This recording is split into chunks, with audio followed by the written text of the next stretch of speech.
दोस्तों स्वागत है आप सभी का आपके अपने यूट्यूब चैनल इंग्लिशानियत पर। और आज की इस वीडियो में हम डिस्कस करने वाले हैं थॉमस हार्डी के द्वारा लिखी गई एक बहुत ही खूबसूरत सी नॉवल, जिस नॉवल का टाइटल है टेस ऑफ द डी अर्बरविल्स। दोस्तों मैं बता दूं कि ये नॉवल मेरी पर्सनल फेवरेट नॉवल है। और अगर आप इंग्लिश लिटरेचर के स्टूडेंट हैं तब तो ये अगर आपके सिलेबस में तभी आप इस वीडियो को देख रहे हैं। अगर आप लिटरेचर या किसी भी ऐसे स्टूडेंट या फिर किसी भी सिलेबस से रिलेटेड इसको नहीं पढ़ रहे हैं, नहीं सुन रहे हैं, तो भी ये कहानी आपको सुननी चाहिए, जिससे कि हमको ये पता चलता है कि थॉमस हार्डी किस लेवल के नॉवेलिस्ट थे, उन्होंने कितनी अच्छी इमेजिनेशंस करके ये नॉवल लिखी है। तो बिना किसी देरी के शुरू करते हैं आज का अपना नॉवल। लेकिन अगर उससे पहले आप इस चैनल पर नए हैं तो चैनल को प्लीज़ सब्सक्राइब कर दें, वीडियो को जरूर लाइक कर दें और शेयर कर दें अपने दोस्तों के पास। तो नॉवल जो है वो पब्लिश हुई थी 1891 में। जो नॉवल है हमारा टेस्ट ऑफ द डी अर्बरविल्स, इसका जो सब टाइटल है वो है a pure women faithfully presented. ये नॉवल विक्टोरियन एरा के मिडिल क्लास फैमिली को एम करता है, जिसकी वजह से बहुत ज़्यादा आप कह सकते हैं इस नॉवल को क्रिटिसाइज़ भी किया गया था विक्टोरियन एरा के मिडिल क्लास फैमिलियों के द्वारा। और इसके बाद जो उन्होंने पब्लिश कराई थी नॉवल ज्यूड द ऑब्सक्योर, तो टेस और ज्यूड द ऑब्सक्योर इन दोनों नॉवेल्स के क्रिटिसिज्म की वजह से जो थॉमस हार्डी थे उन्होंने नॉवेलिस्ट का करियर छोड़ करके पोइट का करियर शुरू किया था। और 20th सेंचुरी में ये एक पोइट की ही तरह जाने गए, माफ़ कीजिएगा 19th सेंचुरी में। जो ये नॉवल है ये दोस्तों 7 फेजेस में डिवाइडेड है। फर्स्ट फेज है नॉवल का वो है द मेडन, सेकेंड फेज है मेडन नो मोर, थर्ड है द रैली, फोर्थ है द कंसिक्वेंस, फिफ्थ है द वुमेन पेज, सिक्स्थ है द कन्वर्ट, सेवेंथ है फुलफिलमेंट। ठीक है, तो ये थी कुछ इस नॉवल की इंपॉर्टेंट बातें। तो अब चलिए शुरू करते हैं नॉवल के कैरेक्टर से और फिर हम जानेंगे इस नॉवल की समरी को। तो दोस्तों इस नॉवल की जो पहली मेन कैरेक्टर है टेस डर्बीफील्ड, ये नॉवल के प्रोटैगनिस्ट है। ये एक ब्यूटीफुल, लॉयल और यंग लेडी है जो कि अपने बहुत ही गरीब फैमिली के साथ एक मैरलॉट नाम के स्थान पर रहती है। इसके फादर का नाम है जॉन डर्बीफील्ड। ये बहुत ही शराबी पर्सन है और इनकी मदर का नाम है जॉन डर्बीफील्ड। ठीक है, अगला कैरेक्टर है हमारा इनकी सिस्टर का, जिसका नाम है लीजा लू। और नॉवल में आगे चल करके ये जो टेस का हस्बैंड होता है उससे इनकी शादी हो जाती है। वो किस तरह से होगी वो हम अभी नॉवल में जानेंगे। जो हमारा मेन कैरेक्टर है अगला वो है अलेक्जेंडर डर्बरविल्स, यानी कि एलेक डर्बरविल्स या फिर अलेक्जेंडर डर्बरविल्स, कोई भी नाम है इनका। ये नॉवल का एंटागनिस्ट है। ये मॉरली बहुत ही वीक है और एक बहुत ही अमीर मर्चेंट साइमन स्टैक्स नाम के मर्चेंट का, व्यापारी का बेटा है। और जो हमारा लास्ट मेन कैरेक्टर है वो है एंजल क्लेयर का। ये एक इंटेलिजेंट यंग मैन है जो कि अपने फादर से अलग रहता है। फादर से अलग रहने का मतलब उसके फादर एक चर्च में पादरी हैं, रिच फैमिली से बिलोंग करता है, लेकिन वो क्या करता है, वो एक फार्मर बनना चाहता है, एक फार्म खोलना चाहता है जिससे कि वो अपना इंडिपेंडेंट रह सके। ठीक है ना, वो किसी पे डिपेंड होकर के नहीं रहना चाहता, जिसकी वजह से वो आगे चल कर के टेस से शादी करता है, क्योंकि टेस क्या करती है, वो मिल्क मेड बन जाती है। तो ये सब नॉवल में जानेंगे। नॉवल को ध्यान से सुनिएगा और बहुत ही अच्छी नॉवल है, हमको हर एक बात अच्छे से समझ में आने वाली है। तो चलिए शुरू करते हैं।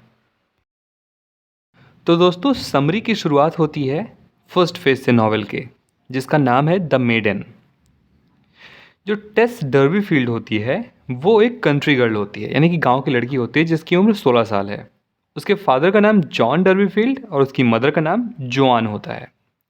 जो जॉन डर्बीफील्ड हैं वो एक पियक्कड़ इंसान होते हैं और वो एक ऐसा जॉब करते हैं जिसमें वो कोई भी सामान एक स्थान से दूसरे स्थान पर ले जाते हैं अपने घोड़े की मदद से। एक दिन जॉन को एक बहुत ही ओल्ड प्राइस्ट मिलते हैं, जिससे वो, यानी कि जो प्राइस्ट होते हैं वो मजाक में ही बोलते हैं जॉन को कि जो डर्बीफील्ड हैं ये एक नॉर्मन फैमिली डर्बरविल्स के ही ख़ानदान से आते हैं। यानी कि जो डर्बरविल्स थे वो बहुत ही अमीर लोग थे, बहुत ही क्लासी लोग थे और वे लोग नॉर्मल फैमिली जो थी वो यहाँ से चली गई और फिर जो उनके आगे आने वाले जो लोग हुए वो डर्बी फील्ड के नाम से जाने जाने लगे। यानी कि जो प्राइस्ट हैं वो जॉन को ये समझाते हैं कि तुम बहुत ही ऊंचे घराने से, ऊंचे ख़ानदान से संबंध रखते हो, द डर्बरविल्स से, तो तुमको काम करने की ज़रूरत नहीं है, तुम इतना परेशान मत हुआ करो। और फिर वो मजाक करके इतना चले गए। अब ये बात जानकर जो जॉन होते हैं वो बहुत खुश हो जाता है और वो इस बात को लेकर के बहुत ज़्यादा सेलिब्रेट करता है, ड्रिंक करता है।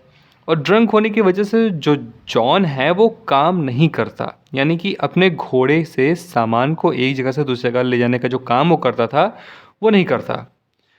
अब जिसकी वजह से जो उनकी बेटी थी टेस टेस अपने छोटे से भाई के साथ उस काम को करने के लिए निकलते हैं। अब वो काम करने के लिए जब वो निकलते हैं तो जो उनका घोड़ा होता है, घोड़े का नाम होता है प्रिंस। प्रिंस का रास्ते में एक्सीडेंट हो जाता है, प्रिंस गड्ढे में गिर जाता है और प्रिंस की मौत हो जाती है। और अब इनके पास कोई ये काम करने लायक कोई साधन नहीं है, ना इनके फादर कोई काम करते हैं टेस के, और घर में बहुत ही आर्थिक स्थिति से तंगी आ चुकी है। तब जो टेस की मदर हैं जोआन, वो टेस को फोर्स करती हैं कि वो मिस्टर डर्बरविल्स के यहाँ जाए, वहाँ जाकर कुछ काम करे, क्योंकि हम पहले डर्बरविल्स के यहाँ ही रहते थे, यानी कि हम लोग पहले डर्बरविल्स ही थे, तो वो लोग जॉब तुमको आराम से दे देंगे और हो सकता है शायद तुम डर्बरविल्स फैमिली की बहू भी बन जाओ, क्योंकि तुम खूबसूरत हो और तुमको हो सकता है वो लोग पसंद भी कर लें, और हम लोग जब एक ही घराने से, एक ही फैमिली से बिलोंग करते हैं तो हो सकता है वो तुमको अपने घर की बहू भी बना लें। तो ये सारे लालच दे करके वो भेज देती है टेस को फोर्सफुली। कौन भेज देता है? टेस की मदर, ठीक है। और जब टेस वहाँ जाती है तो वो ये देखती है कि जो मिसेस डर्बरविल्स थी वो अंधी होती हैं। फिर जो मिसेस डर्बरविल्स थी उनका जो बेटा था एलेक डर्बरविल्स, तो वो क्या करता है, टेस को वहाँ पर काम पर रख लेता है। अब जो एलेक है उसकी टेस पर बुरी नज़र होती है और वो मौका मिलने पर टेस को एक बार किस करने की भी कोशिश करता है, पर टेस एलेक को दूर कर देती है, उसको सक्सेसफुल नहीं होने देती है। और इन सभी चीज़ों को देखकर टेस बहुत परेशान हो जाती है एलेक्स से और वो वापस घर भाग आती है। अब वो यहाँ पर आकर के अपने माता जी से रिक्वेस्ट करती है जोआन से कि वो वहाँ पर नहीं जाना चाहती, क्योंकि जो एलेक है वो उसको बहुत परेशान करता है, वो उसको किस करने की भी कोशिश किया है उसने, इसलिए वो यहाँ पर भाग आई है। अब जो उसकी मदर हैं जोआन, वो कहती हैं बेटा तुम्हारे पास बहुत ही अच्छा मौका है, तुम एलेक्स से शादी कर लोगी, तुम बहुत बड़े घराने की बहू बन जाओगी, तुमको काम करने की ज़रूरत नहीं रहेगी, इसलिए तुमको वहाँ जाना चाहिए। और तभी एलेक भी आ जाता है अपनी घोड़ा गाड़ी से उसको ले जाने, और फिर एलेक उसको लेकर के चला जाता है। कुछ समय बीतता है, कुछ समय बाद एक फंक्शन के समय टेस जहाँ पर गई होती है उस फंक्शन में, वहाँ से एलेक टेस को लेकर के आता है, और लेकर के आते समय रास्ते में ही एक सुनसान जगह पर एलेक टेस का फोर्सफुली रेप कर देता है। और यहाँ पर हमारा फर्स्ट जो फेज़ है वो ख़त्म हो जाता है। नॉवल के second phase made in no more की शुरुआत होती है। अब जब इसका रेप हो चुका है टेस का, ये बहुत ज़्यादा दुखी है, बहुत ज़्यादा परेशान है, घृणा करने लगी है खुद से और एलेक्स से भी, और वो चुपचाप अपना सारा सामान ले करके वापस अपने घर आ जाती है। वहाँ वो बहुत ज़्यादा दुखी है और वापस ना जाने का निर्णय लेती है, और अपनी मदर से भी बहुत ही रूडली बिहेव करती है, क्योंकि जो जोआन थी उन्हीं ने ही उनको बहुत ज़बरदस्ती भेजा था एलेक के आने पर भी, जबकि उसने बहुत समझाया भी था कि वो वहाँ नहीं जाना चाहती है। वो प्रेग्नेंट हो जाती है और कुछ समय बाद एक बच्चे को जन्म देती है। जो बच्चा होता है वो कुछ ही दिन ज़िंदा रहता है, 3-4 दिन, और उसके बाद उसकी डेथ हो जाती है। उस बच्चे का नामकरण नहीं हुआ होता है, तो टेस उस बच्चे का नाम सौरो रखती है, जिसका कुछ समय बाद मृत्यु हो जाता है। और ये जो सेकेंड फेज़ था वो ख़त्म हो जाता है इस नॉवेल का। शुरुआत होती है थर्ड फेज़ की, जिसका नाम है द रैली। अब सौरो के डेथ के कुछ सालों बाद टेस फिर से कुछ काम ढूंढती है, क्योंकि अब टेस का मन घर पर नहीं लग रहा है। टेस को वेसेक्स में एक डेयरी जिसका नाम टैल्बोथेइस डेयरी था, वहाँ पर काम मिल जाता है। वहाँ वो एक मिल्क मेड की तरह काम करती है। अब जो डेयरी था वहाँ पर एक रिच फैमिली से बिलोंग करने वाला इंसान जिसका नाम एलेक माफ़ कीजिएगा एंजल क्लेयर था, वो भी वहीं पर काम करता है। वो रिच होता है, उसको ये सब काम करने की ज़रूरत नहीं होती डेयरी में, लेकिन वो एक अपना फार्म खुद बनाना चाहता है, जिसकी वजह से वो वहाँ पर काम सीख रहा होता है।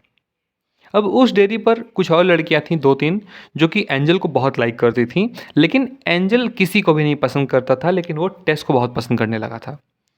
उसने कुछ समय बीतने के बाद टेस को प्रपोज़ भी किया, लेकिन टेस ने अपने आप को प्योर ना मानते हुए, क्योंकि जो उसको एलेक के साथ उसका इंसिडेंट हुआ था, उसकी वजह से टेस क्या करती है, एंजल को मना कर देती है। लेकिन बहुत बार एंजल के प्रपोज़ करने के बाद भी वो उसे मना करते-करते एक बार उसको हाँ बोल देती है। लेकिन वो क्या करती है, एंजल को वो सच्चाई बताना चाहती है, जो उसके साथ हुआ पास्ट में एलेक की वजह से। लेकिन एंजल उस समय उसकी कोई भी बात सुनने को तैयार नहीं था। वो कहता था तुम्हारे अंदर जितनी भी बुराइयाँ हैं, मुझे उससे कोई दिक्कत नहीं है, मैं तुमसे ही शादी करना चाहता हूँ। और इस तरह से वो इनकी सारी बातों को इग्नोर करता रहा। तो यहाँ पर ख़त्म होता है हमारा थर्ड फेज़। फोर्थ फेज़ की शुरुआत होती है द कंसिक्वेंस से। जो द कंसिक्वेंस फोर्थ फेज का नाम है, टाइटल है। तो उसमें क्या होता है कि कुछ समय बाद एंजल अपने घर लौटता है, वहाँ अपनी फैमिली में टेस के बारे में सबको बताता है, और ये भी बताता है कि जो टेस है वो मतलब टेस से एंजल शादी करना चाहता है। अब एंजल के जो फादर हैं वो एक क्लर्जी मैन है। क्लर्जी मैन यानी कि जो चर्च वगैरह में पादरी होते हैं, और उसकी फैमिली एंजल को टेस के साथ शादी करने की जो सपोर्ट है वो नहीं करती है। अब इस बात से एंजल नाराज़ हो जाता है और टेल्बोथेस वापस चला जाता है। टेस अपनी शादी से पहले ही सारी बातें एंजल को बता देना चाहती है। वो बहुत प्रयास करती है पर असफल रहती है। तो अंत में टेस ने एक लेटर लिखा। उस लेटर में अपने पास्ट की सारी बातें लिख करके साथ में ये भी लिखती है कि अगर तुम्हें कुछ अच्छा ना लगे, मेरे पास्ट में जो भी हुआ है, अगर तुमको उससे कुछ अच्छा ना लगे तो तुम ये शादी कैंसिल भी कर सकते हो। और ये लिखकर टेस ने एंजल के रूम के जो दरवाजे होते हैं उसके नीचे जो थोड़ा सा गैप होता है उसमें से लेटर को क्या करती है, फेंक देती है। अब वो सोचती है कि इसको तो एंजल पाएगा, पढ़ेगा, फिर उसका जो भी रिएक्शन होगा वो हम देखेंगे।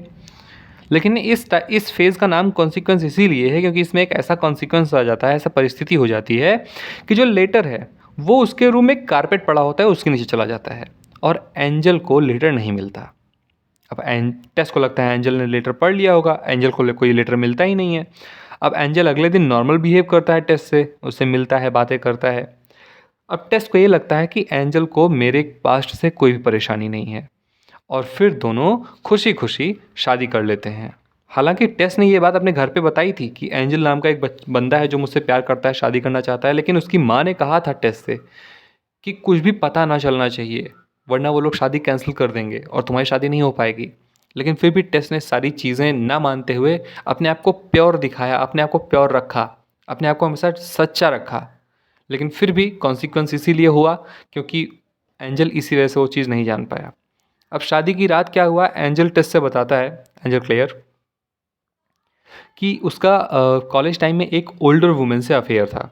तो टेस उसको कहते हैं कि कोई बात नहीं, सबका पास्ट होता है, तुम्हारा भी पास्ट था, मेरा भी पास्ट था। तो फिर एंजल पूछता है कि तुम्हारा क्या पास्ट था।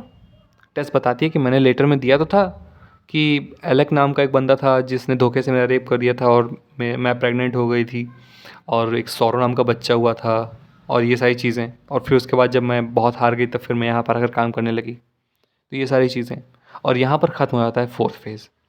फिफ्थ फेज़ जिसका टाइटल है द वुमेन पेज, उसकी स्टार्टिंग होती है। फिर जब एंजल क्लेयर को सारी बातें पता चलती है टेस की, तो वो ज़ोर ज़ोर से टेस से चिल्ला चिल्ला कर बातें करने लगता है। वो उसके ऊपर चिल्लाने लगता है। वो बोलता है कि तुमने मेरे साथ धोखा किया है। वो अपने आप में बहुत ज़्यादा हर्ट फील करता है।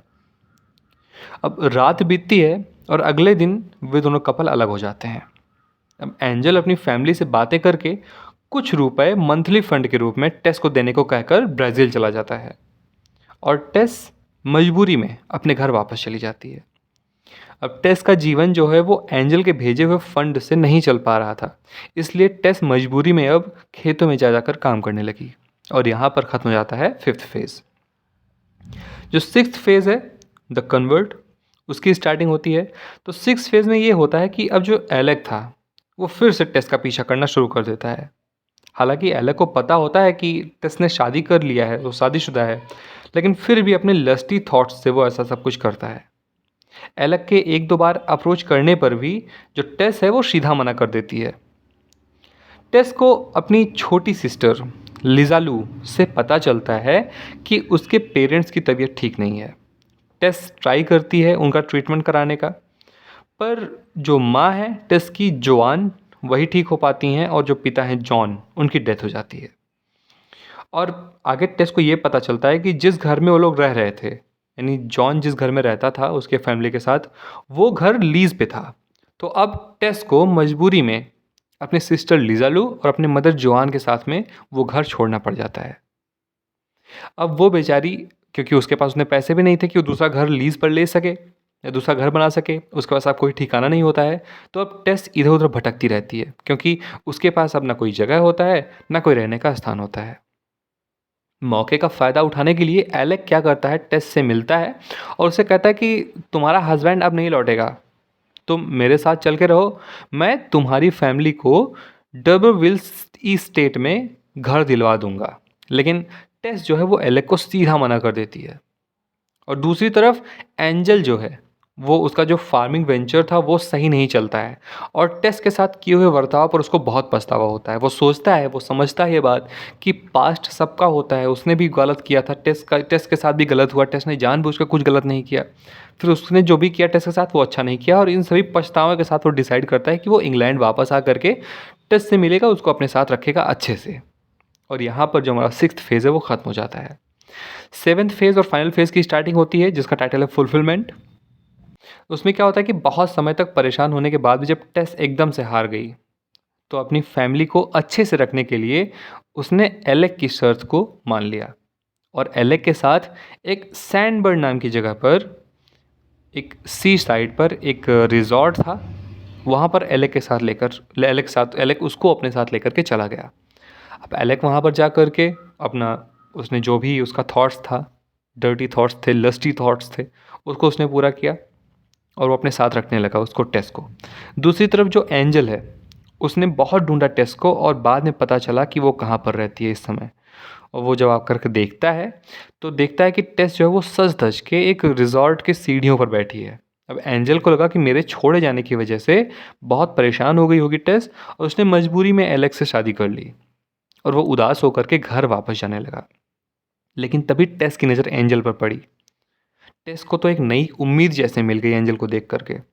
टेस ने एंजल को आवाज़ लगाई और दौड़ करके उसे हग कर लिया और फिर उसने एंजल से थोड़ी देर रुकने को कहा और वो दौड़कर उस रूम में गई जहाँ पर एलेक था और वहाँ से 5 मिनट में दौड़ करके वापस आ गई और कुछ सामान अपने साथ लेकर के, कुछ अपने रुपए लेकर के साथ में लेकर के वो एंजल के साथ सब बातें बाद में बताने का वादा करके वहाँ से भाग गए दोनों लोग। थोड़ी देर बाद क्या हुआ, जो रिज़ॉर्ट की लैंड लेडी थी, उन्होंने देखा कि रूम का जो दरवाज़ा है वो तो बंद है, लेकिन दरवाजे के नीचे से खून बाहर आ रहा है। उन्होंने रूम खोला तो उन्होंने पाया कि एलेक को टेस ने स्टैब करके, यानी चाकू से घोंप करके उसको मार डाला था और वो भाग गई। अब एंजल और टेस को एक एम्प्टी हाउस में रहने की जगह मिल जाती है। वो कपल वहाँ पर 5 दिन तक रहते हैं, जिसमें टेस ने एंजल को उसके जाने के बाद की सारी बातें बताई और ये भी प्रॉमिस लिया कि उसके जाने के बाद, यानी कि टेस को तो ये पता था कि उसने जो काम किया है उसको एक ना एक दिन सज़ा होनी ही है। तो उसने एंजल से ये प्रॉमिस कराया कि जब उसको सज़ा हो जाएगी, जब वो मर जाएगी या फिर वो चली जाएगी, तो एंजल लिजालू यानी उसकी छोटी बहन से शादी कर लेगा। अब उसके बाद दोनों ने एक दूसरे को बहुत ही पैशनेटली प्यार किया, एक दूसरे के साथ बहुत ही अच्छे से अपना जो हस्बैंड वाइफ वाला रिलेशन होता है वो सब अपना निभाया वगैरह किया। और फिर 5वें दिन टेस को पुलिस वालों ने घेर करके अरेस्ट कर लिया और टेस के अंतिम शब्द थे एंजल के लिए, वो ये थे कि आई एम रेडी। नॉवेल के लास्ट में एंजल और लिजालू एक हिल से एक पहाड़ी की तरफ देखते हैं, जहाँ पर सुबह 8 बजे एक ब्लैक कलर का फ्लैग उठता है, जो कि ये संकेत देता है, ये सिंबलाइज करता है कि टेस की अब फांसी हो चुकी है, अब वो नहीं रही।